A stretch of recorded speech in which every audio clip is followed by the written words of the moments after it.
600 मीटरच्या रस्त्याकरता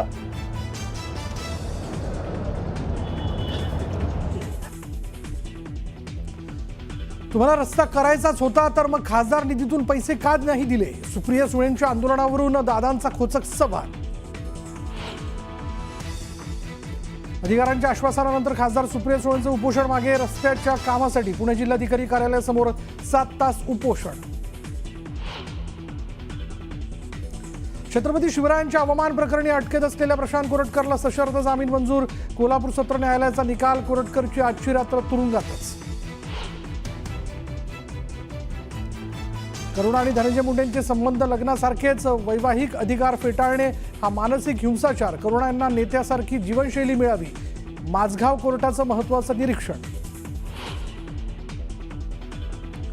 पुण्यातील गर्भवती महिलेच्या मृत्यूप्रकरणी धर्मदायचा अहवाल मुख्यमंत्र्यांना सादर. अहवाला डॉक्टर घैसास यांच्यासह डॉक्टर धनंजय केळकरांवरही ठपका. अक्षय शिंदे कथित एन्काउंटर प्रकरणी राज्य सरकारची सुप्रीम कोर्टात याचिका दाखल. हायकोर्टाच्या निर्णयाविरोधात याचिका. सुनावणीची तारीख लवकरच होणार निश्चित. शिर्डीतील कथित भिक्षेकरी मृत्यू प्रकरणातील दोघांचे मृतदेह घेऊन नातेवाईकांचा पोलीस स्टेशन समोर ठिय्या.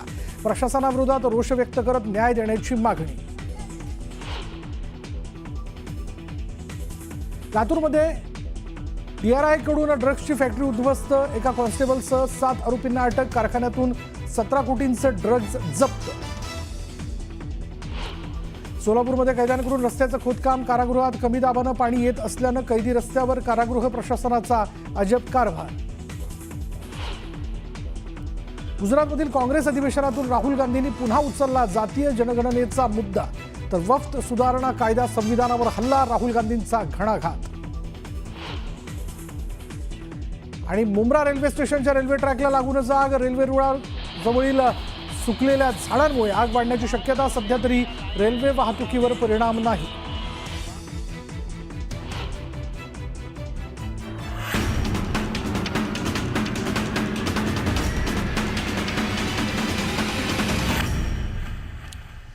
चला महत्त्वाच्या बातमीने आपण सुरुवात करूयात. मेट्रो स्थानकाची नावं केवळ इंग्रजीत हा आरोप तथ्यहीन असल्याचं MMRCने म्हटलेलं आहे. मेट्रो 3चा टप्पा 2A मधील कामं प्रगतीपथावर आहे असं देखील स्पष्टीकरण MMRCने दिलं आहे. या टप्प्यातील मेट्रो स्थानकांवर सध्या नामफलकाचं काम सुरू आहे. मराठी इंग्रजी अशा दोन्ही भाषांमध्ये नावं ठळकपणे लावण्यात येणार आहेत. मराठी ही महाराष्ट्राची अधिकृत भाषा.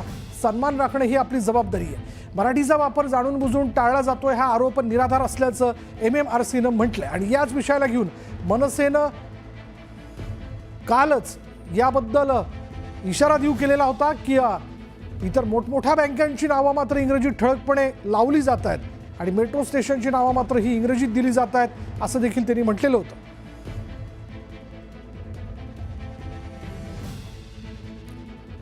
लोकांच्या कामात कोणतीही हायगाय खपून घेणार नाही. सर्व उपविभागीय अधिकारी तहसीलदारांना स्पष्ट आदेश देण्यात आलेत. राज्याचे महसूल मंत्री चंद्रशेखर बावनकुळेंनी हे आदेश दिलेत. कार्यालयात जनतेला भेटीची वेळ ठरवा. वेळेचा फलक लावा. कोणतीही बदली आमदारांच्या शिफारसीनं होणार नाही असं बावनकुळेंनी स्पष्ट केलं.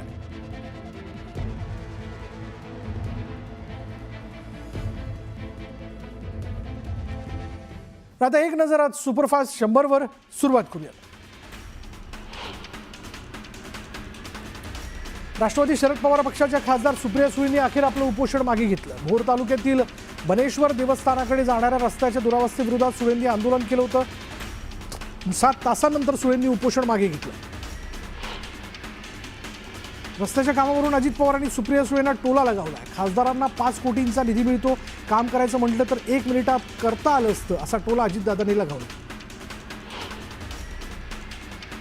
प्रशांत कोरटकरला जामीन मंजूर करण्यात आला. कोल्हापूरच्या जिल्हा आणि सत्र न्यायालयाकडून कोरटकरला दिलासा मिळाला. कोरटकर पुरावे बदलू शकतो. साक्षीदारावर दबाव टाकू शकतो म्हणून कोरटकरला जामीन मिळायला नको होता अशी प्रतिक्रिया असीम सरोदेंनी दिली आहे. सावंत यांना ज्या भाषेत कोरटकर बोललाय त्यावर आम्ही अब्रू नुकसानीचा दावा दाखल करू असं सरोदे म्हणाले. पुण्यातील दीनानाथ मंगेशकर रुग्णालयातील घटनेप्रमाणेच बुलढाण्याच्या मलकापुरातही पैशांसाठी मृतदेह अडकून ठेवल्याची धक्कादायक घटना घडली. 40,000 रुपयांसाठी 6 तास मृतदेह कुटुंबाच्या ताब्यात देण्यात आला नसल्याचं समोर आलं. मलकापूरच्या कला रोडवरील हकीमी मल्टी स्पेशालिटी स्पेशलिस्ट हॉस्पिटलच्या मुजुरीवरून मृतांच्या नातेवाईकांनी संताप व्यक्त केला. सोलापूर कारागृह प्रशासनाचा अजब कारभार समोर आला. ड्रेनेजचं खोदकाम करण्यासाठी चक्क कैद्यांनाच रस्त्यावर आणल्याचं समोर आलं. उन्हाळा सुरू असल्यामुळे कैद्यांना जास्तीचं पाणी द्यावं लागतंय आणि त्यामुळं कैद्यांना स्वतःच कुदळ आणि फावडं घेऊन ड्रेनेज खोदकाम करावं लागलं.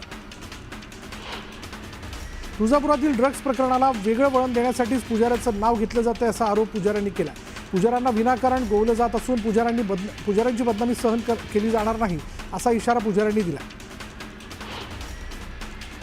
ड्रग्ज प्रकरणात माझा मुलगा आणि सख्खा भाऊ जरी असला तरी कारवाई करा अशी मागणी ओमराजे निंबाळकरांनी केली आहे. एवढा मोठा विषय भाजप आमदार राणा पाटील यांनी विधानसभेत का उपस्थित केला नाही असं म्हणत त्यांनी राणा पाटलांवर हल्लाबोल केला.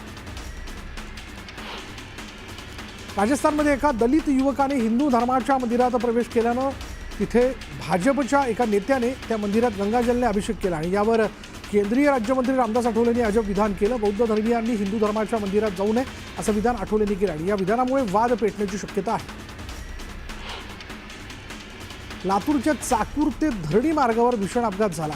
ड्रग्ज प्रकरणातील आरोपीला पुण्याकडे घेऊन जात असताना आरोपीनं पळून जाण्यासाठी अचानक कारची स्टेअरिंग वळवली आणि त्यामुळे कारवरचं नियंत्रण सुटल्यानं कार पलटी झाली. खुलताबाद इथल्या औरंगजेब कबरीचा विषय थोडा थंडावला असताना आता खुलताबादचे नामकरण रत्तपूर करावं अशी मागणी समोर आली आहे. यावरून इम्तियाज जलील यांनी निशाणा साधला. सगळी नावं बदलली जातात, देशाचं नाव मोदीस्तान करा आणि आता आपल्या बापाचंही नाव बदला असा हल्लाबोल जलील यांनी केला. भाजपने घोटाळा करत निवडणूक जिंकली असा आरोप मल्लिकार्जुन खरगेंनी केला होता. दरम्यान आज काँग्रेसची जी अवस्था झाली त्यातून सुधारणा केली नाही तर पुढच्या निवडणुकीत काँग्रेस पक्षाला मान्यतेसाठी झगडावं लागेल असं प्रत्युत्तर राधाकृष्ण विखे पाटलांनी दिलं. मंत्री प्रताप सरनाईक यांच्या पालघरमधील आयोजित लोकदरबारात सेना कार्यकर्त्यांची तुंबळ गर्दी पाहायला मिळाली. गणेश नाईक यांच्या जनता दरबाराला पालघरमध्ये शिवसेनेकडून उत्तर असल्याची चर्चा. दातोडी कागद मंडळामध्ये मोठ्या प्रमाणात गैरव्यवहार होत असल्याचा आरोप मनसेने केला. यावेळी मनसे कार्यकर्त्यांनी मंत्री आकाश फुंडकर यांची भेट घेतली आणि बेलगाम अधिकाऱ्यांवर चाप लावण्याची मागणी केली. राज्यात परमिशन देण्यात आलेल्या बाईक राईड सर्व्हिसमध्ये भूमिपुत्रांना 80% घेण्यात यावं अशी मागणी मनसेनं केली. मनसेचे नेते आणि मुंबई अध्यक्ष संदीप देशपांडेंनी या संदर्भात परिवहन आयुक्तांची भेट घेतली. अहिल्यानगर जिल्ह्यातील साखर कारखान्याच्या निवडणुकीत विखे थोरात संघर्ष टळलाय. संगमनेर साखर कारखाना निवडणुकीतून विखे पाटील समर्थकांनी माघार घेतली आहे तर प्रवरा साखर कारखाना निवडणुकीतून थोरात समर्थकांनी अर्ज भरण्याच्या शेवटच्या दिवशी एकही अर्ज भरला नाही. त्यामुळे दोन्ही साखर कारखान्याची निवडणूक बिनविरोध होणार आहे. मस्साजोगमध्ये गावकऱ्यांनी बॅनर लावत संतोष देशमुख हत्येप्रकरणी न्यायाची मागणी केली. गावात बॅनर लावून आम्हाला फक्त न्याय हवा आहे अशी मागणी गावकऱ्यांनी केली. हिंगोली जिल्ह्यातून जाणाऱ्या शक्तीपीठ महामार्गाचे जवळा पांचाळ भागात जमीन तपासणीचं काम सुरू आहे. हे काम स्वाभिमानीचे नेते राजू शेट्टी यांनी थांबवले. राजू शेट्टी यांनी या भागात भेट देत हे काम थांबवण्यास सांगितलंय. शेतकऱ्यांच्या हरकतीचा विचार करावा अशी मागणी त्यांनी केली आहे. श्री क्षेत्र गणेशगड आणि नागनाथ संस्थान नागतळा इथे महंत काशीनाथ महाराज यांनी प्रारंभित केलेला फिरता नारळी सप्ताह बीडच्या आष्टी तालुक्यातील बावी दरेवाडी इथे सुरू आहे आणि यानिमित्त बावी दरेवाडीत नारळीत 25,000 भाविकांची पंगत संपन्न झाली.